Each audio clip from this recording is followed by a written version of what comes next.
Bonjour et bienvenue dans le Flash Info. Cela a été longtemps annoncé, les choses se concrétisent.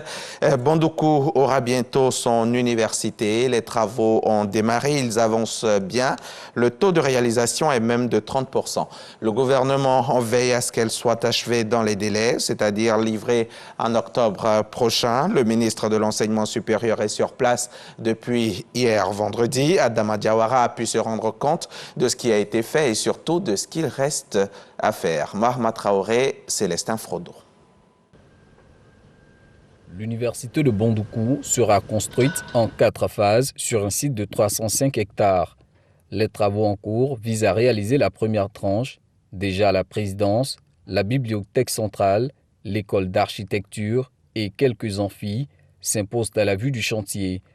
Quant aux résidences universitaires, aux restaurants, au centre médical et aux bâtiments logistiques, ils doivent encore pousser pour espérer être au rendez-vous de la prochaine rentrée universitaire prévue pour octobre 2022. L'avancement du travaux, on l'a estimé à 30%. C'est un projet qui s'étale sur 24 mois. On a consommé une bonne partie, une 60% à peu près, mais on est derrière l'entreprise pour quand même honorer le délai contractuel. Déjà en chantier, que cette université suscite la joie des populations qui l'accueillent sur leur terre. Ce sera une université moderne à la pointe de la technologie. Cela réjouit la population du Zanzan. Dans son adresse de fin d'année, le chef de l'État a annoncé l'ouverture de ce temple du savoir pour octobre 2022, à charge pour le ministre de l'Enseignement supérieur et de la Recherche scientifique de veiller à la concrétisation de cette promesse. Ce vendredi, Adama Diawara s'est donc rendu sur le site de la future université pour apprécier l'évolution des travaux. C'est digne vraiment des architectes. Je crois que ça va faire pâlir les hameaux. Satisfait pour certains compartiments, pas le cas pour d'autres. En tout cas, j'aurais voulu le restaurant des enseignants et les étudiants là. Voilà. Mais bon, c'est déjà fait, on fera avec. Mais dans l'ensemble, tout semble avancer selon lui. Je pars d'ici très satisfait parce que je vois que les travaux sont assez avancés. Je fais entièrement confiance au PDU, au programme de décentralisation des universités, et également à l'entreprise chinoise, tout comme aux financiers, notamment la Banque islamique de développement, pour qu'en octobre 2022, cette université puisse ouvrir ses portes, comme cela a été promis par le chef de l'État. Les spécialités qui seront enseignées à l'université de Bondoukou, vous avez d'abord l'architecture et l'urbanisme, vous avez les sciences sociales, vous avez les lettres, vous avez les arts et les langues, et vous avez, en plus de tout cela, vous avez le développement durable. Pour cette première phase, l'université de Bondoukou pourra accueillir 3000 étudiants, dont 400 attendus pour la première année académique.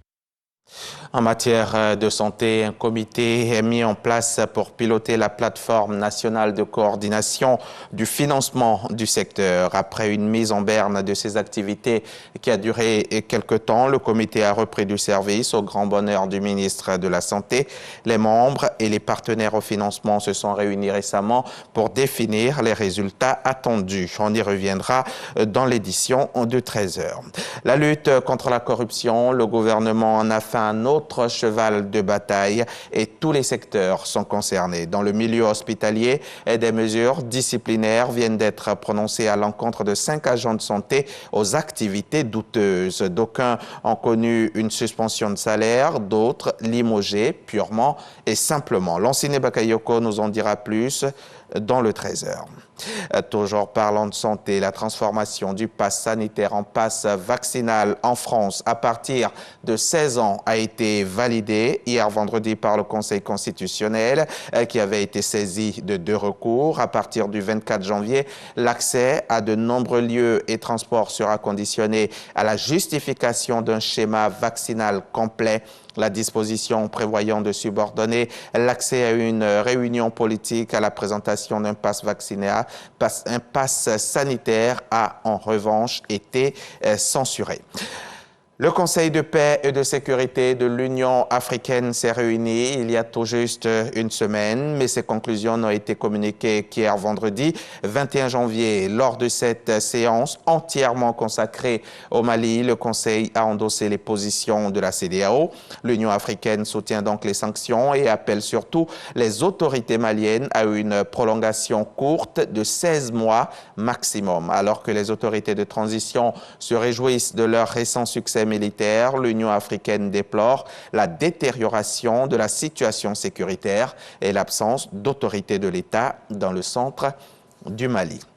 Le commandant d'Africom, nous sommes toujours au Mali, le commandant d'Africom, le commandement unifié pour l'Afrique qui coordonne toutes les activités militaires américaines sur le continent, reconnaît la présence du groupe privé russe Wagner au Mali. Le général Stephen Townsend s'est exprimé hier vendredi sur la radio publique Voice of America.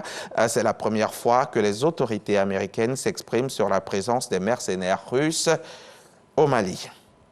Cela s'est passé hier vendredi 21 janvier à Saada, au Yémen, dans une région contrôlée par les rebelles Houthis. Au moins 70 personnes sont mortes dans une frappe aérienne contre une prison du nord du pays. Une attaque attribuée à la coalition sous commandement saoudien qui a nié toute responsabilité.